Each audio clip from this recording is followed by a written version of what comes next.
कुछ दिन पहले वारिस पंजाब दे नामक संगठन के प्रमुख अमृतपाल सिंह और उनके समर्थकों ने अपने सहयोगी तूफान सिंह को रिहा कराने के लिए अमृतसर के अजनाला थाने का घेराव किया था। अमृतपाल सिंह अपने सैकड़ों समर्थकों के साथ थाने पहुंचे थे। इनमें कुछ के पास बंदूकें और तलवारें भी थीं। इसके अलावा वे अपने 5 साथियों के खिलाफ दर्ज शिकायतों को भी रद्द करने की बात कर रहे थे। हालांकि पुलिस से बातचीत के बाद मामला सुलझ गया, लेकिन सबकी नज़रें अमृतपाल सिंह पर ज़रूर गईं। 26 जनवरी 2021 को दिल्ली में कृषि कानूनों के खिलाफ किसानों की ट्रैक्टर रैली के दौरान प्रदर्शनकारी पुलिस बैरिकेडिंग को तोड़ सेंटर दिल्ली में घुसे थे। इस दौरान कुछ लोगों ने लाल किले की प्राचीर पर सिख धर्म का प्रतीक माना जाने वाला खालसा झंडा फहराया था। इन सब के लिए जिन लोगों के खिलाफ पुलिस ने मामला दर्ज किया था उनमें पंजाबी कलाकार दीप सिद्धू का नाम भी था। उसी साल सितंबर में यानी लगभग 8 महीने बाद सिद्धू ने वारिस पंजाब दे नाम की एक संस्था बनाई। इसके लगभग 5 महीनों बाद दीप सिद्धू की कथित तौर पर कार दुर्घटना में मौत हो गई। इसे कई लोग साजिश करार देते हैं। 29 सितंबर 2022 को वारिस पंजाब दे संगठन सुर्खियों में तब आया जब दुबई से लौटे एक नौजवान अमृतपाल सिंह ने इसके प्रमुख के रूप में पदभार संभाला। इसके लिए दस्तारबंदी समारोह पंजाब के मोगा ज़िले के रूडे गांव में आयोजित किया गया। रूडे जर्नैल सिंह भिंडरावाले का पैतृक गांव है। इस समारोह में हज़ारों लोग पहुंचे और यहां पर कथित तौर पर खालिस्तान के समर्थन में नारे लगे।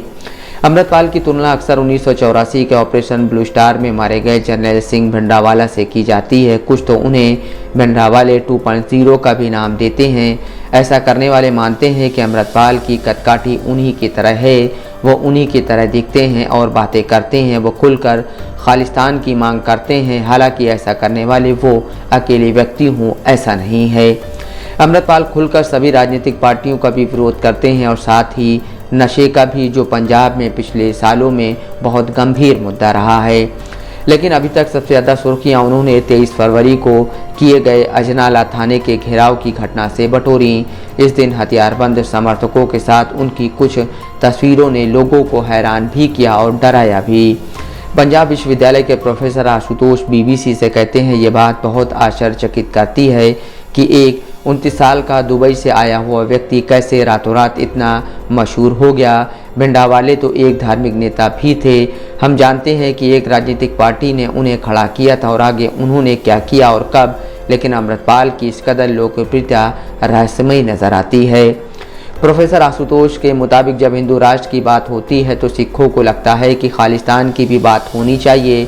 ऐसे में उन्हें एक लीडर की ज़रूरत महसूस होती है जो उन्हें अमृतपाल में नज़र आता है। फिर वे देखते हैं कि यह व्यक्ति सिखों के साथ हुई नाइंसाफ़ी और बाकी घटनाओं की बात करता है तो वे उसकी बात सुनते हैं। आम लोग पूछते हैं कि क्या कारण है कि अमृतपाल लगातार भड़काऊ बयान देते हैं पर उन पर कोई कार्रवाई नहीं की जाती। उनके समर्थक बंदूकें और अन्य हथियार लेकर आम घूमते हैं, जबकि किसी के खिलाफ सोशल मीडिया पर हथियार के साथ पुरानी तस्वीर पर भी मुकदमा दर्ज किया जाता है। तब यह कहा जाता है कि ऐसी कार्रवाई हथियारों की ग्लोरिफिकेशन रोकने के लिए की गई है। जब अजनावाला में थाने का घेराव हो रहा था उस वक्त पंजाब के मुख्यमंत्री भगवंत मान राज्य में निवेश को बढ़ावा देने के लिए मोहाली में इन्वेस्ट पंजाब समिट में हिस्सा ले रहे थे। अजनाला की घटना ने सारा ध्यान अमृतपाल और पंजाब की कानून व्यवस्था पर सवाल करने वाली इस घटना पर मोड़ दिया। कुछ लोग पूछते हैं कि क्या यह महज इत्तेफाक था। प्लांट किए जाने का सवाल अमृतपाल से किया गया तो उन्होंने कहा कि लोग तो जर्नैल सिंह भिंडरावाले को भी प्लांट कहते थे। वो यह भी दलील देते हैं कि सभी पार्टियां उनकी आलोचना करती हैं, चाहे वो बीजेपी हो या कांग्रेस हो या फिर अकाली दल, वो भी सभी की आलोचना करते हैं। अगर वे प्लांट होते तो क्या ऐसा होता। अमृतपाल का मानना है कि उनकी खालिस्तान की मांग बिल्कुल जायज़ है क्योंकि सिख भारत में आज़ाद नहीं है। उनके कुछ बयान उनकी सोच को उजागर करते हैं। अपनी दस्तारबंदी के वक्त उन्होंने ये कहा कि यह वादा है आपसे कि हमारे शरीर में जो लहू है उसका एक एक कतरा आपके चरणों में बहेगा, पंथ की आज़ादी के लिए बहेगा। कुछ लोगों का ये भी आरोप है कि अमृतपाल यह भी कहकर सिखों की भावना को भड़काते हैं। अगर कोई सिख अपने आप को आज़ाद समझता है तो वो किसी डॉक्टर के पास जाए और अपना इलाज कराए।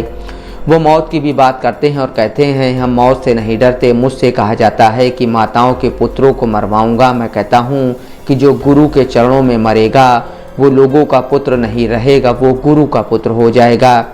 पंजाब में पिछले सालों में ऐसी कई घटनाएं हुई हैं जहां प्रदर्शनकारियों के इकट्ठा होने की जगह पर पुलिसकर्मी बेबस नजर आए हैं। पटियाला में पिछले साल 29 अप्रैल को हिंदू सिखों के बीच हुई हिंसा भी पुलिस की बेबसी और नाकामी दर्शाती है। कुछ ही दिन पहले चंडीगढ़ मोहाली बॉर्डर पर पुलिस की बेबसी का एक और बड़ा नमूना देखने को मिला।